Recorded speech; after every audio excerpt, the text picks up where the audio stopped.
چوتھی صلیبی جنگ 1202 سے 1204 عیسوی تک مقدس سرزمین پر حملہ کرنے اور یروشلم پر دوبارہ قبضہ کرنے کے مقصد کے ساتھ پوپ انوسینٹ سوم کی کال کے ساتھ شروع ہوئی۔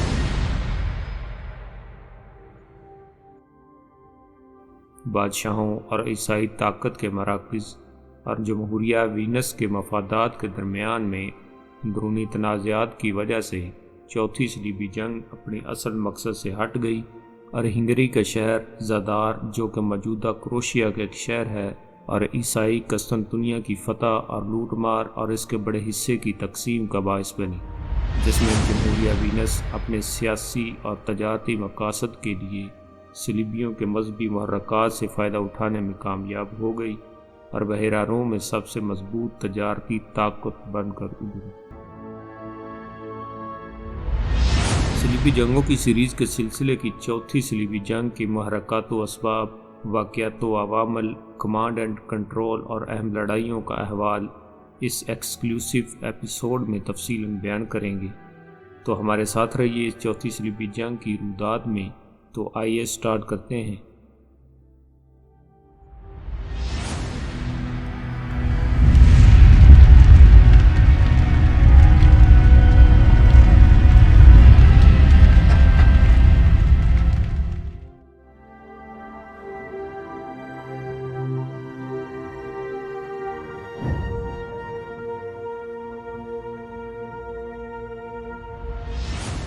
صلاح الدین ایوبی کے خلاف یروشلم کی بادشاہت کی شکست اور یروشلم شہر پر دوبارہ قبضہ کرنے میں تیسری صلیبی جنگ کی ناکامی کے بعد یورپیوں میں ایک اور جنگ کے لیے کوئی جوش باقی نہیں رہا تھا، لیکن آخرکار فرانسیسی بیرینز ایک اور صلیبی جنگ میں حصہ لینے پر راضی ہو گئے۔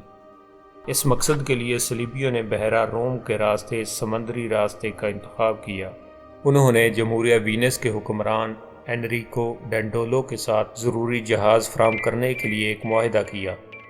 انریکو نے بحری جہاز فراہم کیے، لیکن صلیبی بھاری اخراجات برداشت نہیں کر سکتے تھے، لہٰذا ڈینڈولو نے ان سے کہا کہ وہ ہنگیرین زادار کے بندرگاہی شہر پر حملہ کریں اور اسے اپنے قرض کے بدلے جمہوریہ وینس کی حکمرانی میں لے آئیں۔ زادار پر حملہ کر کے قبضہ کرنے کے بعد صلیبیوں کو پھر احساس ہوا کہ وہ ڈینڈولو کے جہازوں کا کرایہ ابھی بھی ادا نہیں کر سکتے۔ کلیسرا بازنطین کے جلاوطن شہزادے الیکسوس چہارم نے صلیبیوں سے کہا کہ اگر وہ اسے سلطنت قسطنطنیہ کی حکومت دلوا دیں تو بدلے میں وہ ان کا جمہوریہ وینس کا قرض ادا کر سکتا ہے۔ اس وجہ سے صلیبی رہنماؤں نے قسطنطنیہ جانے کا فیصلہ کیا۔ شہر پر حملہ کرنے کے بعد وہ الیکسیوس چہارم کو تخت پر بٹھانے میں کامیاب ہو گئے، لیکن اس نے آدھی سے زیادہ قیمت ادا کرنے سے انکار کر دیا۔ پھر اہل قسطنطنیہ کی مخالفت کی وجہ سے اسے سلطنت سے معزول کر دیا۔ غلط فہمیوں اور لڑائیوں کے ایک سلسلے کے بعد آخرکار صلیبیوں نے 1204 میں قسطنطنیہ پر قبضہ کر کے خوب لوٹ مار کی اور شہر کے بہت سے باشندوں کو قتل کر دیا۔ اس واقعے کے نتیجے میں صلیبیوں نے لاطینی سلطنت کے نام سے ایک ریاست قائم کی، جس کا دارالحکومت اس شہر کے طور پر ہوا، جو نصف صدی تک قائم رہی۔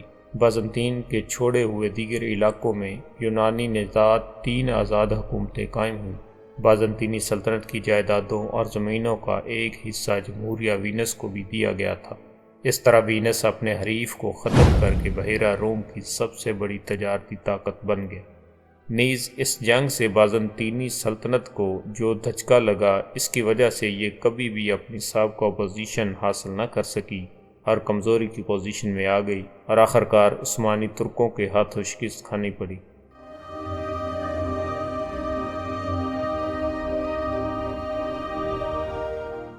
مذہبی نقطہ نظر سے یہ واقعات مشرقی آرتھوڈوکس چرچ اور کیتھولک چرچ کے درمیان عظیم علیحدگی کا آخری پوائنٹ سمجھے جاتے ہیں۔ چوتھی صلیبی جنگ کے عوامل اور حالات۔ تیسری صلیبی جنگ کی ناکامی۔ 1099 عیسوی میں پہلی صلیبی جنگ کے دوران یروشلم شہر پر قبضے اور لوٹ مار کے بعد یروشلم کی بادشاہی قائم ہوئی۔ ایوبی سلطان صلاح الدین نے 1187 تک یروشلم شہر سمیت ریاست یروشلم کے ایک بڑے حصے کو فتح کر لیا۔ صلاح الدین ایوبی نے مصر اور شام پر حکومت کرنے کے علاوہ صلیبیوں کے خلاف عظیم جہاد کی قیادت کی تھی۔ یروشلم کی فتح کے ساتھ ہی یورپی کیتھولک حکومتوں میں ایک بار پھر خوف کی لہر دوڑ گئی، لہذا فلسطین کے علاقے میں صلاح الدین کی وسیع فتوحات کے ساتھ صلیبی ریاستوں کا علاقہ سور کی 3 علاقوں تریپولی اور بحیرہ روم کے ساحل پر واقع انطاکیہ کی پرنسپلٹی تک محدود تھا۔ تیسری صلیبی جنگ 1189 سے 1192 کے دوران یروشلم کی بادشاہی کی سرزمین کا ایک بڑا حصہ بشمول ایکر یا عکا اور جافا کے اہم شہروں پر صلیبیوں نے دوبارہ قبضہ کر لیا، لیکن وہ یروشلم پر دوبارہ قبضہ کرنے میں ناکام رہے۔ 1195 میں مقدس رومی شہنشاہ ہنرک ششم نے ایک نئی صلیبی جنگ کا آغاز کیا اور 1197 کے موسم گرما میں 2 آرچ بشپ، 9 بشپ اور 5 ڈیوکس کی قیادت میں جرمن نائٹس اور امراء کی ایک بڑی تعداد لے کر سمندر کے راستے فلسطین آدم کا۔ بحیرہ روم کے مشرقی ساحلوں پر پہنچنے کے بعد انہوں نے سائڈون اور بیروت کو فتح کیا، لیکن راستے میں ہی ہنرک کی موت کی خبر پر بہت سے رئیس اور پادری یورپ واپس آ گئے۔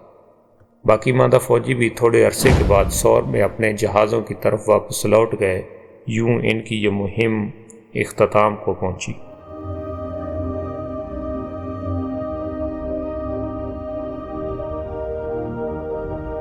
صلیبی جنگ کی پکار۔ اپنی تقرری کے فوراً بعد پوپ انوسنٹ سوم 1198 سے 1216 عیسوی تک نے صلیبی جنگ کے لیے ایک نئی کال کا اعلان کیا۔ انوسنٹ، جو لاطینی چرچ کی طاقت اور اثر و رسوخ کو بڑھانے میں کامیاب رہا تھا، نے فلسطین کی سرزمین، خاص طور پر یروشلم شہر پر دوبارہ قبضہ حاصل کرنے کی کوشش کی۔ اس کا خیال تھا کہ پوری عیسائی دنیا کو اس مقصد کے حصول کے لیے متحرک کرنا چاہیے اور دوبارہ کنٹرول حاصل کرنا چاہیے۔ اس لیے اس نے سب کو حکم دیا کہ جنگ کی تیاری کریں اور تمام گرجا گھروں میں چندہ جمع کریں۔ تاہم پوپ انوسنٹ کو انہی مسائل کا سامنا کرنا پڑا جن کا سامنا گریگوری ہشتم کو ہوا جب اس نے تیسری جنگ کا مطالبہ کیا تھا۔ ایک بار پھر انگلستان اور فرانس کے بادشاہ ایک دوسرے سے جنگ میں مشغول تھے۔ رچرڈ اول ان زمینوں پر دوبارہ قبضہ کرنے میں مصروف تھا جو فلپ دوم نے ان کی غیر موجودگی میں اس وقت حاصل کی تھی جب وہ تیسری جنگ میں مصروف تھا۔ اگرچہ رچرڈ مشرقی بحیرہ روم میں واپس آنے کے لیے بے چین تھا، لیکن وہ اس وقت تک فرانس چھوڑنا نہیں چاہتا تھا جب تک کہ وہ اس سرزمین پر دوبارہ قبضہ نہیں کر لیتا جس پر اس کا دعویٰ تھا، اور فلپ کو سزا نہیں دے لیتا۔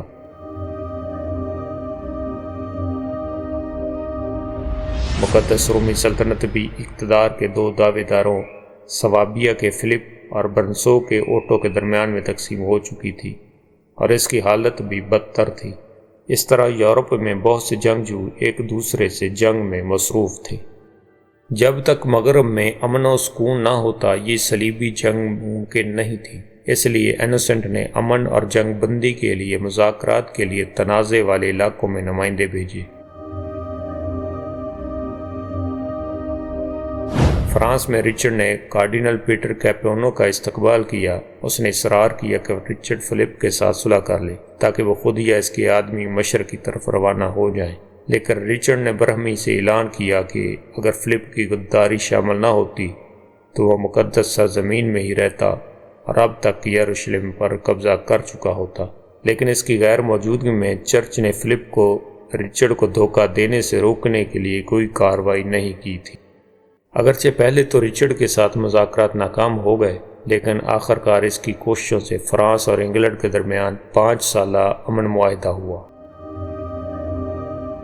لیکن مارچ 1199 میں اپنے قلعے کا سروے کرتے ہوئے رچرڈ کو ایک تیر کا نشانہ بنایا گیا اور 1 ماہ بعد وہ گینگرین کی وجہ سے مر گیا، جس سے صلیبی اپنے مقصد کے حصول کے لیے بے چین ہو گئے۔ ان واقعات کے باوجود نئی صلیبی جنگ 2 لوگوں کے عمل سے ممکن ہوئی۔ پہلا شخص فولک ڈیولی نام کا ایک بااثر مبلغ تھا جس نے فرانس کے آس پاس کے لوگوں کو مسلمانوں کے خلاف جہاد کرنے کی ترغیب دی۔ اور دوسرا شیمپئن کا تھیوبال سوم نامی ایک رئیس تھا۔ شیمپئن کے ہنری کا ویکٹر تھا۔ 1192 میں مونٹ فروئی کے کونراڈ کی موت کے بعد شیمپئن کے ہنری نے 1197 میں اپنی زندگی کے اختتام تک یروشلم کی بادشاہی پر حکومت کی۔ وہ ایک قابل نائٹ تھا۔ اس نے ایک تقریب کے دوران اعلان کیا کہ اب سے وہ خدا کی خدمت کے لیے اپنی تلوار نکالے گا۔ اس طرح وہاں موجود لوگوں کی ایک بڑی تعداد جیسے لوئس کاؤنٹ بیلوس نے بھی اس کی پیروی کی اور صلیبی جنگ کا حلف لیا۔ فروری 1200 میں بالڈوین کاؤنٹ آف فلینڈرز اور اس کی بیوی مریم نے کراس وصول کیا، جس میں دیگر فلیمش رئیس بھی شامل ہوئے۔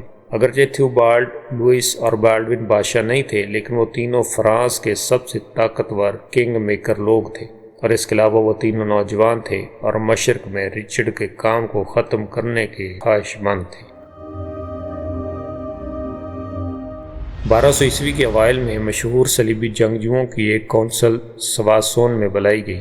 اس کونسل میں نئی صلیبی جنگ کی ٹائم لائن اور اہداف پر تبادلہ خیال کیا گیا۔ اسی میٹنگ میں انہوں نے بازنطینی سلطنت میں زمینی راستہ نہ لینے اور رچرڈ اور فلپ کی طرح سمندری راستہ اختیار کرنے پر اتفاق کیا۔ انگلینڈ کے بادشاہ رچرڈ کے برعکس ان جاگیرداروں میں سے کوئی بھی بحری بیڑے کا مالک نہیں تھا، لہذا انہوں نے جہاز وصول کرنے کے لیے شپنگ بندرگاہوں میں سے ایک کے ساتھ معاہدہ کرنے کا فیصلہ کیا۔ اس لیے بحری جہازوں کی خریداری اور ان کو بہترین بندرگاہوں تک جانے کے لیے منصوبہ بنانے اور اس پر عمل درآمد کرنے کے لیے ایک کمیٹی مقرر کی گئی۔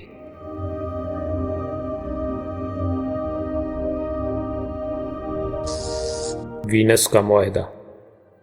اس کمیٹی نے آخرکار جمہوریہ وینس کا انتخاب کیا، یہ جانتے ہوئے کہ ان کے پاس صلیبی جنگوں کی ایک طویل تاریخ ہے اور جنگ کے لیے ایک بڑے بیڑے کی مدد کے لیے وسائل موجود ہیں۔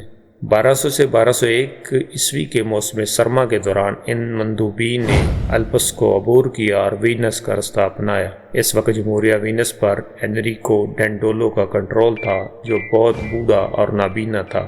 جیفروئی دی ویلہارڈوین کی سربراہی میں نمائندوں کی آمد کے ساتھ ہی فریقین کے درمیان مذاکرات کا آغاز ہوا۔ انہوں نے انریکو سے کہا کہ وہ مسیح کی سرزمین یعنی فلسطین کو ہمدردی سے دیکھے اور اس مقدس کام میں ان کی مدد کرے۔ اس کے بعد مندوبین نے انریکو کے ساتھ صلیب لینے اور یروشلم کو فتح کرنے سے پہلے مصر پر حملہ کرنے کے رچرڈ کے فوجی منصوبے پر عمل کرنے کے اپنے فیصلے کا بتایا، لیکن صلیبی جنگ کے مقصد کو پوشیدہ رکھنا پڑا کیونکہ بیرن کو خدشہ تھا کہ عام فوجی اس کی مخالفت کریں گے۔ انریکو نے اتفاق کیا اور وعدہ کیا کہ وہ وینس کے لوگوں کی رضامندی حاصل کرنے کے لیے اپنی طاقت میں ہر ممکن کوشش کرے گا۔ کچھ گفت و شنید کے بعد بالآخر جمہوریہ وینس نے 85,000 سلور مارکس کے عوض 33,500 صلیبیوں کو لے جانے کے لیے ایک سال کے لیے 200 بحری جہاز فراہم کرنے پر رضامندی ظاہر کی، جس میں 4,500 نائٹ اور ان کے گھوڑے، 9,000 نائٹ ملازم اور 22,000 پیدل فوجی شامل تھے۔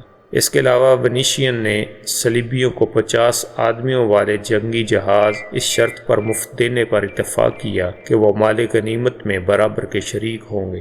منصوبہ بندی کے مطابق بحری بیڑے کو 29 جون 1202 کو روانہ ہونا تھا۔ مندوبین نے بھی جوش و خروش سے معاہدے پر دستخط کیے اور بعد میں پوپ نے اس کی تصدیق کی۔ قریب سنا شیمپئن کا تھیوبالڈ سوم بیمار ہو گیا اور کچھ عرصے بعد اس کی موت ہو گئی، اس لیے صلیبیوں نے صلیبی افواج کی قیادت مونٹ فروئس کے کونراڈ، یروشلم کے سابق بادشاہ جسے ناصرین نے قتل کر دیا تھا، کے بھائی بونیفس مونٹ فروئس کے حوالے کر دی۔ اس معاہدے کا مسئلہ یہ تھا کہ صلیبیوں کو بڑی تعداد کے ساتھ حساب کرنا نہیں آتا تھا۔ فرانس کا بادشاہ فلپ دوم تیسری صلیبی جنگ میں اپنے ساتھ صرف 650 نائٹ اور 1300 پیدل سپاہیوں کو لے کر گیا، اور وہ اپنے علاقے کے دفاع کے لیے فرانس میں زیادہ سے زیادہ فوجی قوت 7,000 سے 12,000 کے درمیان رکھی ہوئی تھی۔ نیز صلیبیوں نے جو 85,000 سلور ماسک کا وعدہ کیا تھا وہ تقریباً 20 ٹن چاندی کے برابر تھا، اور فرانس یا انگلستان کے ہر بادشاہ کی سالانہ آمدنی کے دوگنا کے برابر تھا۔ اگرچہ انریکو ڈینڈولو نابینا تھا اور 80 سال سے زیادہ عمر کا تھا، لیکن وہ ایک قابل رہنما، ایک تیز گفت و شنید کرنے والا اور یورپ کے اعلیٰ ترین جاگیرداروں سے زیادہ ممتاز تھا۔ اس لیے اس نے اندازہ لگایا ہوگا کہ صلیبی اپنے قرض ادا نہیں کر سکیں گے اور ہمیشہ کے لیے وہ ونیشین کے مذہب کے ماتحت رہیں گے۔ صلیبی رہنماؤں کے نمائندوں اور انریکو ڈینڈولو کے درمیان معاہدے پر دستخط ہونے کے بعد بہت سے صلیبیوں کو اس معاہدے پر شبہ تھا، کیونکہ معاہدے کی شرائط کے مطابق وہ اسے صلیبیوں کی قیادت ونیشین کے حوالے کرنے کی ایک شکل کے طور پر دیکھتے تھے جسے ونیشین اپنے مقاصد کے لیے استعمال کرنا چاہتے تھے۔ لہذا بشپ ایٹن اور رینالڈ بیری جیسے لوگوں نے دوسری بندرگاہوں کے ساتھ بھی الگ الگ معاہدوں پر دستخط کیے اور مارسیل جیسی بندرگاہوں کے ذریعے ایکر کے لیے روانہ ہو گئے۔ افواج میں ایک گروہ ایسا بھی شامل تھا جو مصر پر حملے سے متفق نہیں تھا، کیونکہ ان لوگوں نے مقدس سرزمین کی طرف مارچ کرنے اور یروشلم پر دوبارہ قبضہ کرنے کے لیے صلیبیں اٹھا رکھی تھی۔ وینیشین جو صلیبیوں کے ساتھ معاہدے کے وقت ایوبی سلطان العادل کے ساتھ مذاکرات کر رہے تھے، مصر کے ساتھ جنگ میں صلیبیوں کا ساتھ نہ دینے اور مصر کی سمندری حدود پر قبضہ کرنے کے بدلے میں انہیں ایسا کرنے سے باز رکھنے پر بھی رضامند ہو گئے تھے۔ یورپ کے ساتھ تجارت نے مصر پر حملہ کرنے کے لیے صلیبی افواج کے درمیان میں اس عدم اطمینان کو ہوا دی اور صلیبیوں کو مصر پر حملہ کرنے سے روکنے اور وینس معاہدے کی دفعات کے مطابق ان کے مطالبات کی طرف لے جانے میں کامیاب ہوئے، یہاں تک کہ آرنل کے مطابق فنیشینز نے صلیبیوں کو فلسطین میں مقدس سرزمین پر حملہ کرنے سے ہٹانے کے لیے بھاری رشوتیں وصول کی۔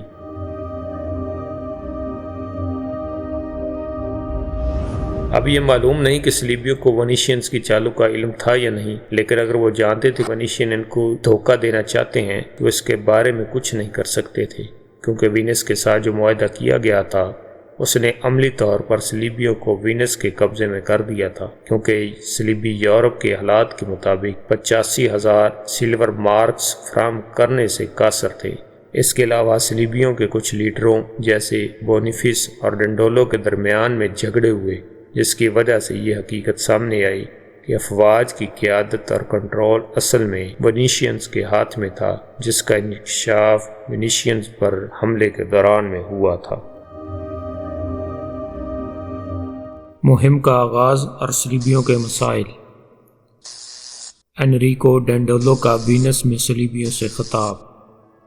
معاہدہ ہونے کے بعد صلیبیوں نے بحیرہ روم کے مشرقی ساحلوں کی طرف جانے کی تیاری کی۔ سب سے پہلے ونیشینز نے اپنی تمام افواج کو جنگ کے لیے تیار کیا اور اپنی تمام تجارتی سرگرمیاں روک دیں اور تمام تجارتی جہازوں کو صلیبیوں کی خدمت پر مجبور کیا۔ اس کے علاوہ بہت سے بحری جہاز بنائے گئے تھے اور صلیبیوں کے لیے ونیشینز کی طرف سے اناج و خوراک کے ذخیرے فراہم کیے گئے تھے۔ ونیشینز نے اپنی تمام تر تکالیف کے ساتھ اپنا کام مکمل کیا اور اس طرح قدیم روم کے بعد یورپ کا یہ سب سے بڑا بحری بیڑا چوتھی صلیبی جنگ کی افواج کو اب بحیرہ روم کے پار مصر لے جانے کے لیے تیار تھا۔ لیکن صلیبی ونیشینز کی طرح اپنے وعدوں پر قائم نہ رہ سکے۔ معاہدے کے مطابق صلیبیوں کو اپریل 1202 تک بحری بیڑے کی ترسیل کے لیے ونیشینز کو 4 قسطوں میں ادائیگی کرنی تھی، لیکن جب پہلی صلیبی کھیپ اسی سال جون میں وینس پہنچی تو انہوں نے مذکورہ رقم کا صرف ایک حصہ ادا کیا۔ تاہم اگرچہ بحری بیڑے کو 29 جون کو روانہ ہونا تھا، اس تاریخ کو صلیبیوں کا صرف ایک گروپ وینس پہنچا، یہاں تک کہ پوپ کے نمائندے بھی 22 جولائی تک وینس نہیں پہنچے۔ اس طرح یہ واضح ہو گیا کہ صلیبی بہت بڑی ایک مصیبت میں پڑ چکے ہیں۔ اس معاہدے میں یہ فرض کیا گیا تھا کہ ہر صلیبی کو مہم کے اخراجات کو پورا کرنے کی اپنی مالی صلاحیت کی بنیاد پر اپنے ساتھ پیسہ لانا چاہیے، لیکن تقریباً 11,000 افراد کی موجودگی کے باوجود، یعنی متوقع افواج کا 1/3 مطلوبہ لاگت کا صرف 1/3 جمع کر سکا۔ انریکو اپنی بحری بیڑے کی قیمت کم نہیں کر سکتا تھا، کیونکہ اس سے وینس کے باشندوں کو بہت بڑا مالی نقصان اٹھانا پڑتا تھا، اور چونکہ وینس ایک جمہوریہ تھی، اس لیے انریکو اپنے شہریوں پر ٹیکس لگا کر صلیبیوں کے قرض کی مالی اعانت نہیں کر سکتا تھا۔ آخر میں صلیبی صرف 51,000 سلور مارکس ہی فراہم کر سکے، جو مقررہ رقم سے 34,000 مارکس کم تھے۔ اس طرح صلیبیوں نے وینس کے قریب ایک بنجر جزیرے لیدو میں ڈیرے ڈالے اور مقدس سرزمین پر جانے کے لیے ضروری فنڈز کے انتظار میں مشکل ہفتے گزارے۔ اگست میں انریکو نے صلیبی رہنماؤں سے ملاقات کی۔ اس ملاقات کے دوران انہوں نے نشاندہی کی کہ ونیشینز نے اپنی ذمہ داریاں پوری کی اور اب تک صبر کا مظاہرہ کیا اور صلیبیوں سے قرضوں کی ادائیگی کا مطالبہ کیا۔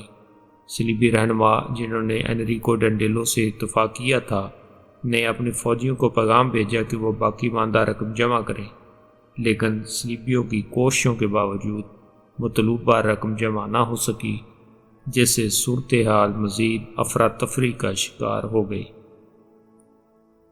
زادار پر حملہ، صلیبیوں کے ہاتھوں زادار کی فتح۔ انریکو نے سنگین صورتحال پر تبادلہ خیال کے لیے کونسل آف کاؤنٹ کے ساتھ ایک میٹنگ کا اہتمام کیا۔ صلیبی جنہوں نے اپنا سارا مال دے دیا تھا اب باقی قرض ادا نہیں کر سکتے تھے، اس لیے کونسل نے ایک اور حل تجویز کیا۔ اس وقت زادار شہر جو دلمیٹان کے سال پر واقع تھا نے وینس کی حکومت کے خلاف بغاوت کر دی تھی، اور اس شہر پر دوبارہ قبضہ کرنے کی ونیشینز کی کوششیں بھی بے سود رہی تھیں۔ انہوں نے کہا کہ اگر صلیبی زادار کو زیر کرنے میں ونیشینز کی مدد کریں تو ونیشین صلیبیوں کے قرض کی ادائیگی مؤخر کر دیں گے تاکہ وہ بعد میں جنگ کی غنیمت کے ذریعے اس کا مالی قرض ادا کر سکیں۔ اس طرح صلیبی موسم سرما کو زادار میں گزار کر موسم بہار میں مصر جا سکتے تھے۔ ولڈیورنٹ کے مطابق انریکو نے پیشکش کی کہ اگر صلیبیوں نے زادار کی بندرگاہ پر قبضہ کرنے میں مدد کی تو وینس باقی ماندہ قرض بھی ترک کر دے گا۔ صلیبی رہنما ونیشینز کی یہ تجویز سن کر پرجوش ہو گئے۔ صلیبیوں کو اپنے ہم مذہبوں کا اپنے ہاتھوں خون بہانے کی فکر تھی۔ متضاد جذبات کے ساتھ صلیبی رہنماؤں نے آخر کار ونیشینز کی تجویز کو قبول کر لیا۔ اکتوبر 1202 کے آغاز میں صلیبیوں کا ایک بڑا بحری بیڑا روانگی کے لیے تیار تھا۔ انریکو بھی اس جنگ میں صلیبیوں کا ساتھ دینے کے لیے تیار تھا۔ وفاداری اور فوجی حمایت کا عہد لینے کے بعد بہت بڑا بحری بیڑا اڈاملٹین کے ساحل کی طرف روانہ ہوا۔ 10 اکتوبر کو بحری جہاز زادار کے ساحل پر لنگر انداز ہو گئے اور صلیبی اترنے کے بعد محاصرہ کرنے کے لیے تیار ہو گئے۔ زادار کے لوگ جو صلیبیوں کا سامنا کرنے سے قاصر تھے اپنے نمائندوں کو انریکو کے ساتھ ہتھیار ڈالنے کی شرائط کے لیے بات چیت کے لیے بھیجا۔ انریکو نے زادار کے نمائندوں کی تجویز پر اتفاق کیا اور پھر صلیبی رہنماؤں کے ساتھ اس معاملے پر بات کرنے کے لیے ان سے الگ ہو گئے، لیکن انریکو کی غیر موجودگی میں سائمن مونٹیفورٹ نے جو زادار کا راستہ تبدیل کرنے کا مخالف تھا اور زادار کے لوگوں کو صلیبیوں خصوصاً فرانسیسیوں کی دوستی اور صحبت سے آگاہ کیا، چنانچہ نمائندے شہر واپس چلے گئے۔ دوسری جانب پوپ نے دھمکی دی کہ جو بھی زادار پر حملہ کرے گا اسے بے دخل کر دیا جائے گا۔ جب انریکو بیرینز اور صلیبی لیڈروں کے ساتھ واپس آیا تو سائمن اور گائے ڈی سرنی نے صلیبی رہنماؤں کو پوپ کا خط پڑھ کر سنایا جو زادار شہر پر صلیبیوں کے حملے کے خلاف تھا۔ صلیبی رہنماؤں نے جو مشکل صورتحال سے دوچار تھے ونیشینز کے ساتھ اپنے وعدے پر غور کرتے ہوئے اور سائمن کے غیر معقول اعتراضات کو جانتے ہوئے اعلان کیا کہ وہ زادار پر حملہ کرنے اور فتح کرنے میں ونیشینز کی مدد کریں گے۔ سائمن اپنی فوجوں کے ساتھ مرکزی فوج سے الگ ہو گیا اور اپنے لشکر کا پڑاؤ ان سے الگ کر دیا کے ساتھ شہر پر حملہ کیا اور شہر کے باشندوں نے شہر کی دیوار پر صلیب کے ساتھ ایک کپڑا لٹکا دیا، اس بات کی نشاندہی کرنے کے لیے کہ یہ شہر پوپ کی حفاظت میں ہے، لیکن آخرکار شہر نے ایک ہفتے کے بعد ہتھیار ڈال دیے۔ شہر پر قبضہ کرنے کے بعد صلیبیوں نے شہر کو لوٹ لیا اور تمام مال غنیمت کو فرینکو اور ونیشینز کے درمیان تقسیم کر دیا۔ اس طرح ونیشین بحیرہ ایڈریاٹک کو کنٹرول کرنے کے لیے اپنے حریف سلطنت ہنگری کے خلاف صلیبیوں کا استحصال کرنے میں کامیاب ہو گئے۔ زادار کے زوال کے بعد چوتھی صلیبی جنگ کو پوپ نے منسوخ کر دیا تھا۔ فرانسیسی صلیبیوں نے فوراً اپنے نمائندے روم بھیجے تاکہ پوپ سے معافی مانگے۔ ان کے پچھتاوے اور معافی نامے کی وجہ سے پوپ انوسنٹ نے چوتھی صلیبی جنگ کی منسوخی کا حکم نامہ بھی منسوخ کر دیا اور تمام صلیبیوں کو معاف کر دیا، لیکن منیشینز نے اپنا جرم تسلیم کرنے سے انکار کر دیا، جس کی وجہ سے پوپ نے باضابطہ طور پر ونیشینز کو اس صلیبی جنگ سے خارج کر دیا جو نصف فوج پر مشتمل تھے، لیکن اس نے فرینکوں کو ان کے ساتھ اپنا سفر جاری رکھنے کی اجازت دی۔ اسی وقت صلیبیوں نے پوپ کی طرف سے ازادار کا مال غنیمت واپس کرنے کی درخواست کو قبول کرنے سے انکار کر دیا اور اسے اپنی تحویل میں ہی رہنے دیا۔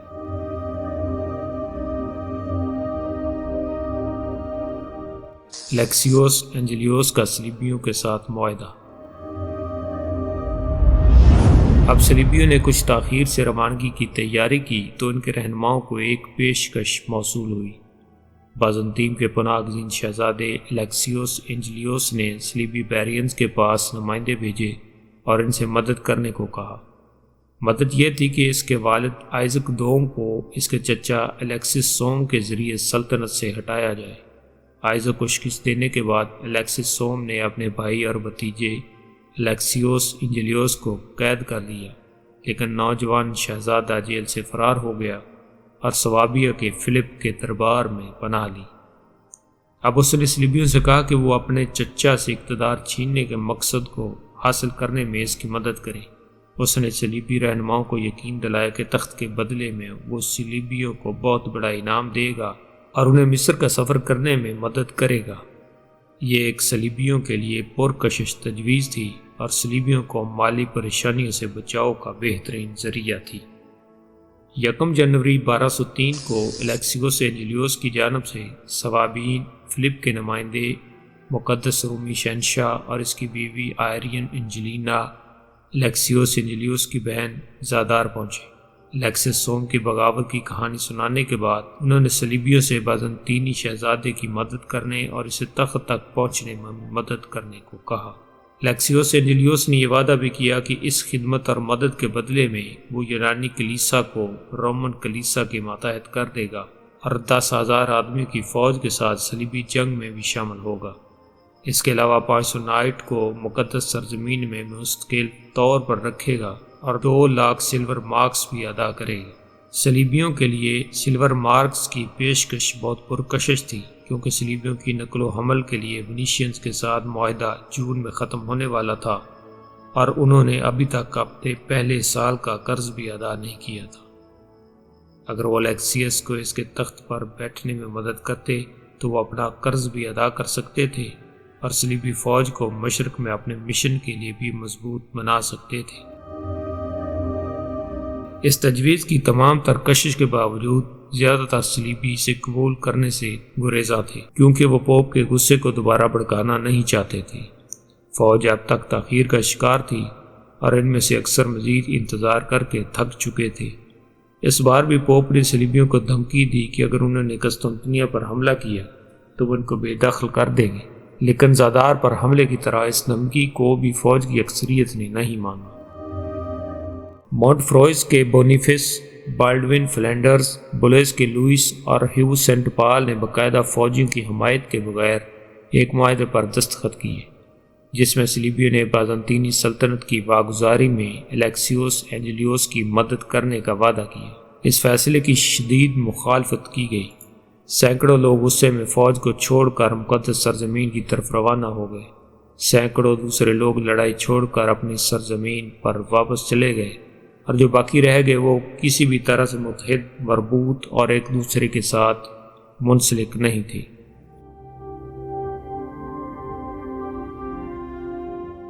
اگرچہ باقاعدہ فوجی آخرکار قسطنطنیہ کی طرف رخ کرنے پر راضی ہو گئے، لیکن انہوں نے وہاں صرف تھوڑی دیر قیام کرنے اور پھر جلد از جلد مشرقی بحیرہ روم کی طرف جانے پر اصرار کیا۔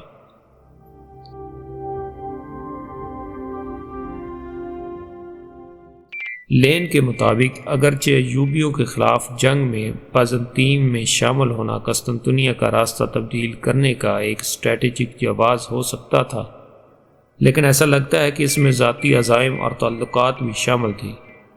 بونیفس آف مونٹفراڈ صلیبیوں کا کمانڈر مونٹفراڈ کے کانراڈ کا بھائی تھا۔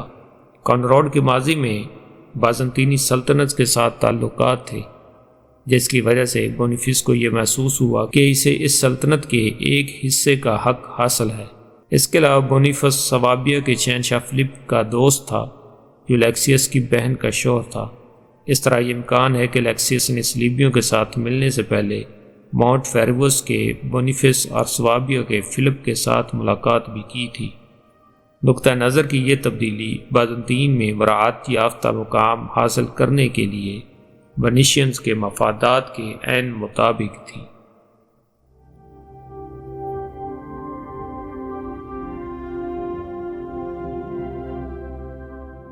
قسطنطنیہ پر پہلا حملہ اور الیکسیوس اینجلیوس کی تخت نشینی۔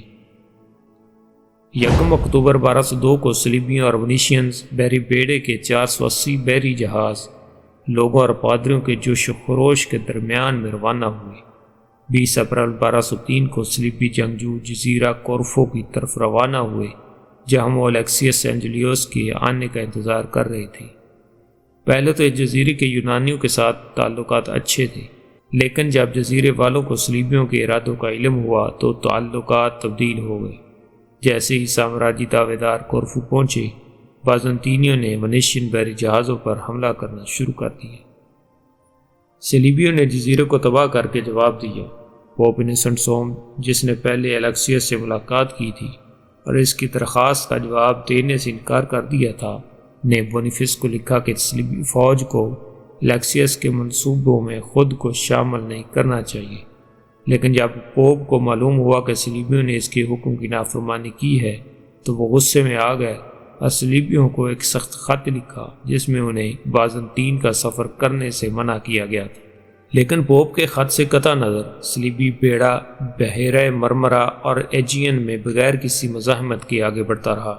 23 جون کو وہ ابنائے باسفورس میں داخل ہوا اور وہاں اس نے پہلی بار قسطنطنیہ اور اس کی بڑی دیواروں کو دیکھا، جو صلیبیوں کے تصور سے بھی باہر تھی۔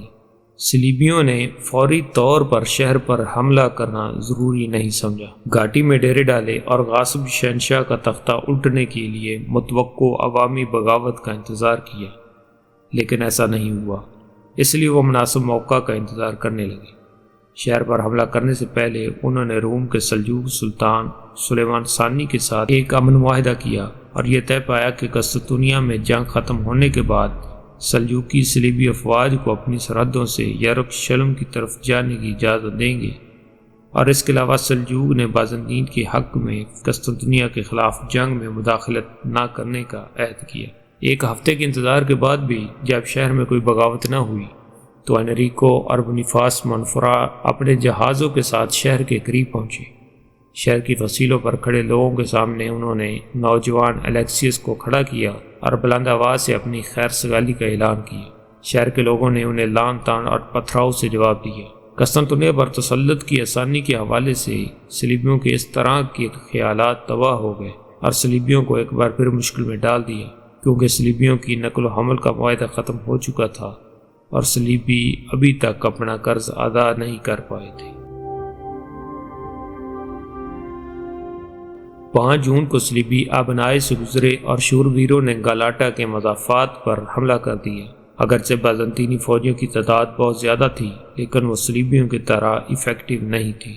اس لیے بحری جہازوں کے حملوں کے خلاف زنجیروں سے محفوظ گالاٹا کی جلد ہی مزاحمت ختم ہو گئی اور فینیشین جہازوں نے بندرگاہ پر قبضہ کر لیا۔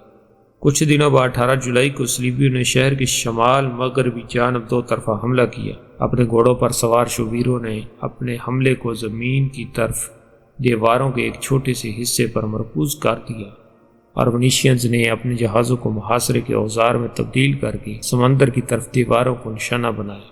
ان حملوں کے باوجود صلیبی جنگی محافظوں کا مقابلہ نہ کر سکے اور پسپائی پر مجبور ہو گئے، لیکن انریکو کی ہمت اور تدبیر سے ونیشینز ساحل تک پہنچے اور تیروں اور پتھروں کی بارش کے نیچے دیوار کے کچھ حصوں تک آگے بڑھنے اور 25 برجوں پر قبضہ کرنے میں کامیاب ہو گئے۔ اس کے بعد انریکو ڈنڈولو نے قریبی عمارتوں کو آگ لگا کر ایک رکاوٹ پیدا کی اور بازنطینیوں کے جوابی حملے کو روک دیا۔ تاہم آخر میں تمام صلیبی آرمینیشینز پیچھے ہٹ گئے۔ بازنطینی شہنشاہ الیکسیوس سوم اپنی فوج کی برتری کے باوجود سیاسی طور پر شکست خوردہ اور لوگوں کے غصے میں رات کے وقت شہر سے فرار ہو گیا تاکہ آئزک دوبارہ اقتدار میں آ جائے۔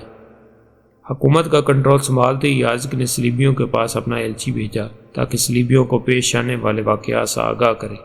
صلیبیوں کو خدشہ تھا کہ آئزک دوبارہ اقتدار میں آ کر ان کے مطالبات کو منظور نہیں کرے گا، چنانچہ انہوں نے اپنے نمائندوں کو دربار میں اس معاہدے کے خلاف بھیجا جس پر الیکسیوس اینجلیوس نے دستخط کیے تھے، اور آئزک سے کہا کہ وہ اس کی تصدیق کرے۔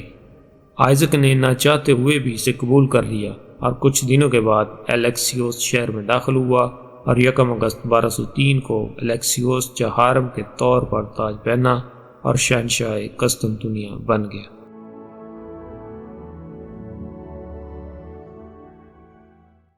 بارہ سو تین میں قسطنطنیہ پر صلیبی حملہ۔ الیکسیوس چہارم کے دور حکومت کے آغاز کے ساتھ ہی شہر کے دروازے پہلی بار صلیبیوں کے لیے کھول دیے گئے۔ الیکسیوس نے اپنے وعدے کا نصف ادا کیا اور باقی قسطوں میں ادا کرنے پر رضامندی ظاہر کی۔ اس نے اپنے باقی وعدوں کو پورا کیا اور پوپ انوسنٹ کے نام ایک خط کے ذریعے اس نے کیتھولک چرچ کی اطاعت کا اعلان کیا، اور ساتھ ہی ایک اور خط کے ذریعے مصر کے سلطان العادل کو یاد دلایا کہ وہ صلیبیوں کے ساتھ مل کر ان زمینوں کو فتح کرنے کا ارادہ رکھتا ہے جو پہلے عیسائیوں کے قبضے میں تھے۔ لیکن آہستہ آہستہ الیکسیوس اپنے باقی قرض کو ادا کرنے کے قابل نہیں رہا تھا، لہذا اس نے اپنے چچا الیکسیوس سوم کی جائیداد کو ضبط کرنا شروع کر دیا۔ پچھلے شہنشاہوں کے مقبروں کے اندر موجود زیورات کو نکالنا اور چرچ کے قیمتی زیورات اور برتنوں پر قبضہ کرنا شروع کر دیا، لیکن ان حرکتوں کی وجہ سے اسے لوگوں کے شدید رد عمل کا سامنا کرنا پڑا۔ الیکسیوس جو اپنے خلاف عوامی بغاوت نہیں کرنا چاہتا تھا اور صلیبیوں کا اعتماد بھی کھونا نہیں چاہتا تھا، نے صلیبی رہنماؤں کو تجویز پیش کی اور ان سے کہا کہ وہ سردیوں تک اس شہر میں رہیں تاکہ جہاز رانی کے موسم کے دوران میں وہ اپنا قرض ادا کر سکے۔ ابتدائی مخالفت کے باوجود صلیبیوں نے بالآخر بازنطینی شہنشاہ کی درخواست کو قبول کر لیا، لیکن وقت گزرنے کے ساتھ ساتھ الیکسیوس کے مشیروں کے الفاظ کے مطابق اس نے صلیبیوں کو اس سے زیادہ رقم ادا نہ کرنے کا فیصلہ کیا، اس لیے اگست 1203 میں اس نے اپنے تمام رابطے منقطع کر دیے اور قسطوں کی ادائیگی بھی نہیں کی۔ ان حالات کے بعد صلیبیوں نے گرجا گھروں سمیت مختلف عمارتوں کو لوٹا اور ایک لوٹ مار میں بڑی آگ بھی لگ گئی جس نے شہر کو کافی نقصان پہنچایا۔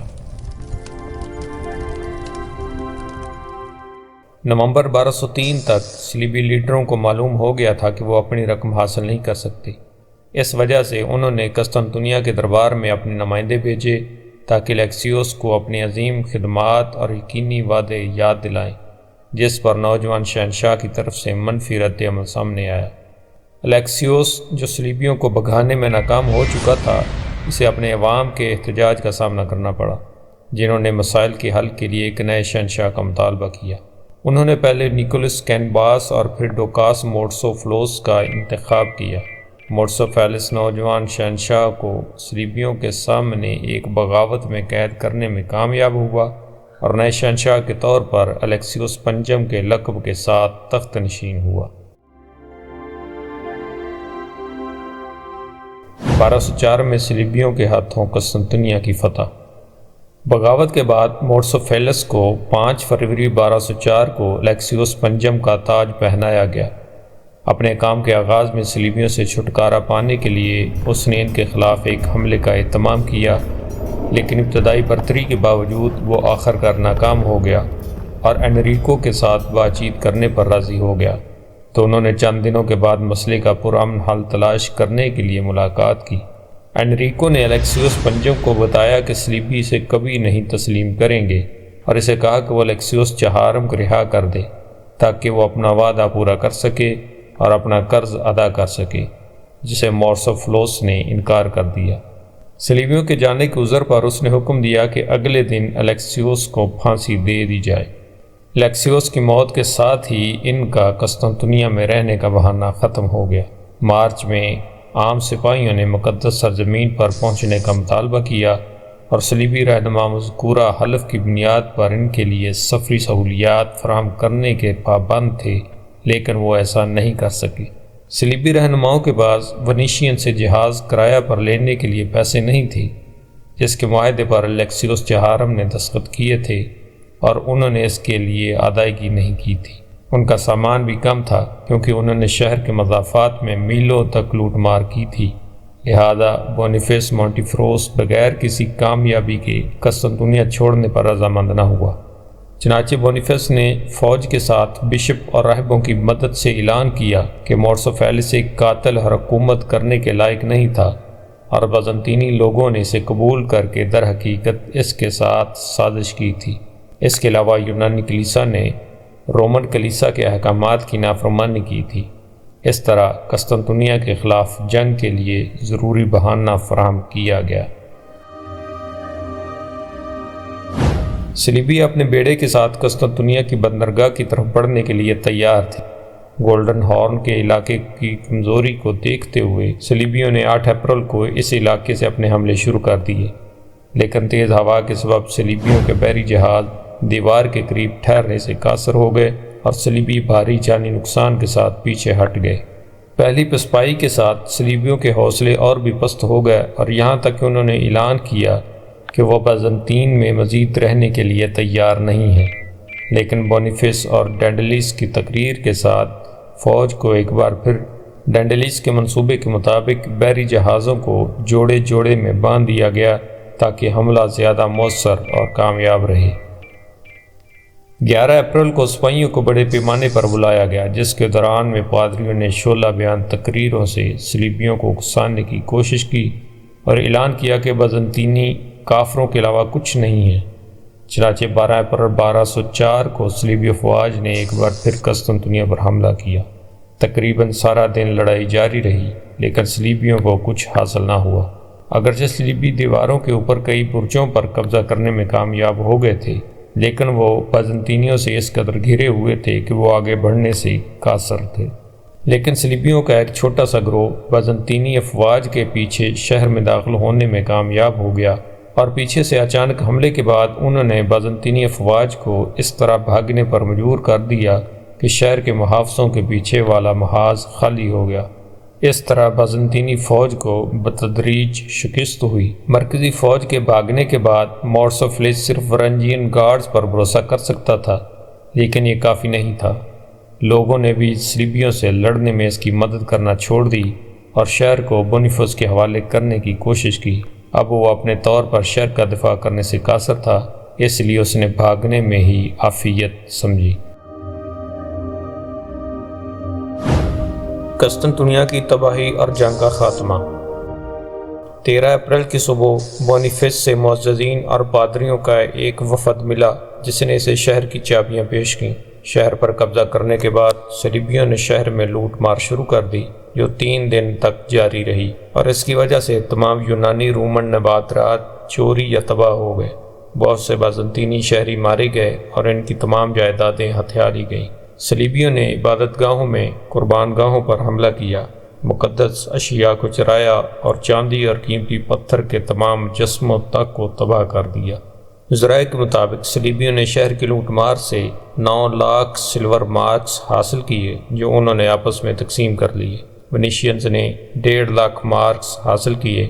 صلیبیوں کو 50,000 مارکس ملے، اور باقی دولت کو صلیبیوں کے ریگولر اور شورویروں کے درمیان تقسیم کر دیا گیا۔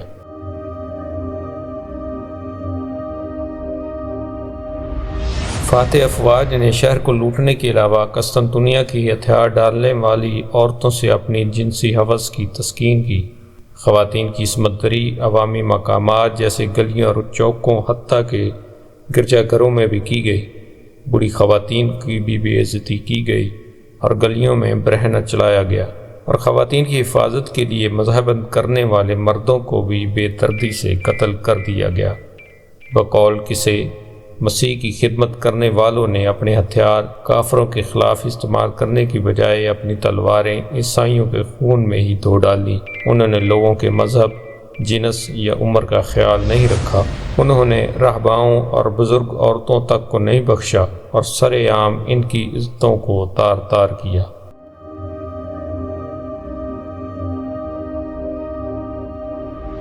قسطنطنیہ کی فتح کا ذکر تاریخ کی سب سے زیادہ منافع بخش فتوحات میں ہوتا ہے۔ اگرچہ کسی ایسے شہر کو لوٹنا جو فاتحین کے سامنے ڈٹا کھڑا ہو قرون وسطیٰ کی اخلاقیات کے لحاظ سے قابل قبول تھا، لیکن یہ واضح ہے کہ صلیبیوں نے حد سے زیادہ لوٹ مار کی۔ اپنے حلف اور چرچ سے اخراج کی دھمکی کے برعکس انہوں نے بڑی بے شرمی سے بازنطینی عیسائیوں کے مزارات پر حملہ کیا اور ہر وہ چیز جو قیمتی تھی لوٹ لی اور باقی جو ہاتھ نہ آئی تباہ کر دی۔ جب پوپ انیسنٹ کو صلیبیوں کے اعمال کا علم ہوا تو وہ شرمندہ ہوئے اور انہیں سختی سے ملامت کی۔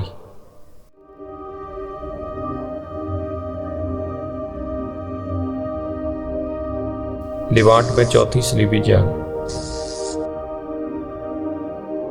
صلیبیوں کا ایک گروپ بشمول سائمن مونٹیفورٹ لیسٹر کا ارل پنجم اور ڈیمیپیر استھینیس کا رینارڈ دوم مرکزی فوج سے الگ ہو کر اطالوی بندرگاہوں سے براہ راست مقدس سرزمین کے لیے روانہ ہوئے۔ ان فوجیوں کی تعداد بہت کم تھی، لیکن ان کی موجودگی اور اقدامات نے یروشلم کی بادشاہی کے استحکام میں بہت زیادہ تعاون کیا اور یہاں تک کہ یروشلم کی بادشاہی کی توسیع کا باعث بنی۔ ایل دو فرانس میں کراس لینے والے آدھے سے زیادہ نائٹ ایکر تک پہنچ گئے تھے، جن میں تقریباً 300 نائٹس، بڑی تعداد میں پیدل سپاہی اور دیگر فوجیوں کی ایک بڑی تعداد شامل تھی جو مقدس سرزمین پر پہنچی۔ ان نئی افواج کی آمد کے ساتھ ہی خطے میں ایک گرما گرم صورتحال پیدا ہو گئی، جس میں سب سے اہم انطاکیہ کی جانشینی کی جنگ تھی۔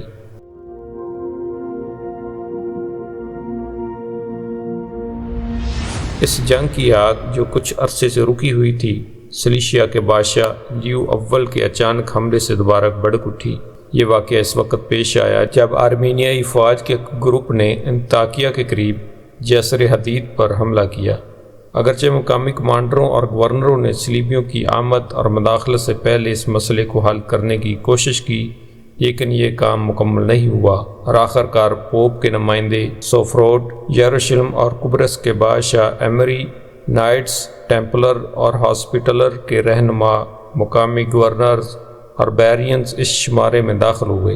تاہم امن کے اصول کی تمام کوششیں رائے گاں گئی اور یہ جنگ انطاکیہ کے بوہیمنڈ چہارم کی فتح تک جاری رہی۔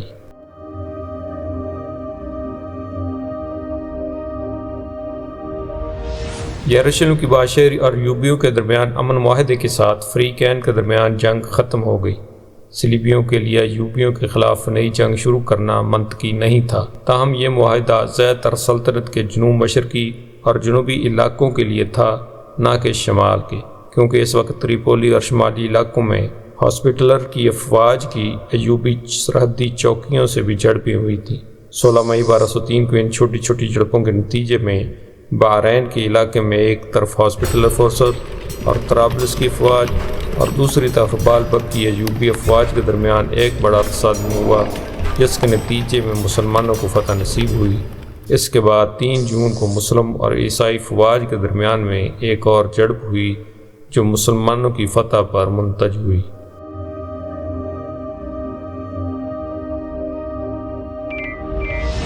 ہاسپٹلر فورسز کی شکست کے بعد کمانڈروں نے حمص کے ایوبی حکمران سے امن کی درخواست کی اور انہیں منفی جواب ملا۔ صلیبی ایوبی افواج سے لڑنا چاہتے تھے، لیکن بوہیمنڈ کے لیو اول کے ساتھ تنازع نے انہیں ایوبی افواج کے خلاف کارروائی نہ کرنے پر مجبور کیا۔ اس وقت صلیبی افواج بوہیمنڈ اور لیو اول کے درمیان محاذ رائے پر میدان میں تھیں، تاہم رینارڈ دوم کے آدمیوں نے جو ابھی یورپ سے آئے تھے مسلمانوں کے خلاف الگ الگ اور آزادانہ حملے شروع کر دیے۔ رینارڈ نے پہلے قدم میں لاتاکیہ پر حملہ کیا۔ اس کا خیال تھا کہ اس کے پاس شہر کو فتح کرنے کے لیے کافی طاقت اور لوگ موجود ہیں، لیکن وہ مسلم افواج کے سامنے ناکام رہا۔ رینارڈ خود پکڑا گیا اور اس کے بہت سے فوجی مارے گئے یا پکڑے گئے۔ تاہم 1203 کے اواخر میں رینارڈ باقی گرفتار کیے گئے کمانڈروں اور متعدد نائٹوں کے ساتھ ہاسپٹلر فورسز کے ذریعے رہا کر دیا گیا اور اپنی سلطنت میں واپس آ گیا۔ اس کے بعد مسلمانوں اور ہاسپٹلر فورسز کے درمیان بھی صلح ہو گئی۔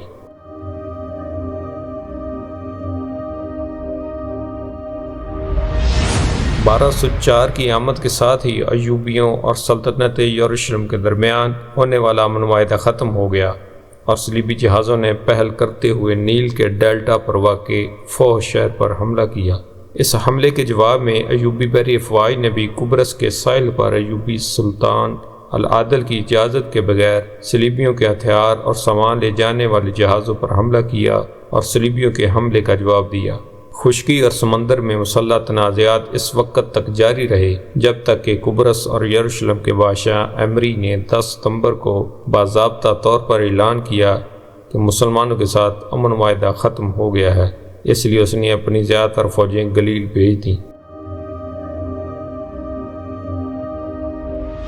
حما پر صلیبیوں کے اچانک حملے اور شہر کے محافظوں کی شکست کے نتیجے میں صلیبیوں اور ایوبیوں کے درمیان میں ایک اور امن معاہدہ ہوا، جس کے دوران ایوبیوں نے جافا، رم اللہ، ناصرت اور سیڈون جیسی زمینیں صلیبیوں کے حوالے کر دیں۔ اگرچہ یہ لڑائیاں صلیبیوں کے لیے کسی حد تک کامیابیاں تھیں، لیکن یہ کامیابی ایوبیوں کی اپنی کمزوری کی وجہ سے تھی، صلیبیوں کی طاقت کی وجہ سے نہیں تھی۔ تاہم اس جنگ کی کامیابیوں پر قسطنطنیہ میں صلیبیوں کی سیاہ کارروائیاں چھائی ہوئی تھیں۔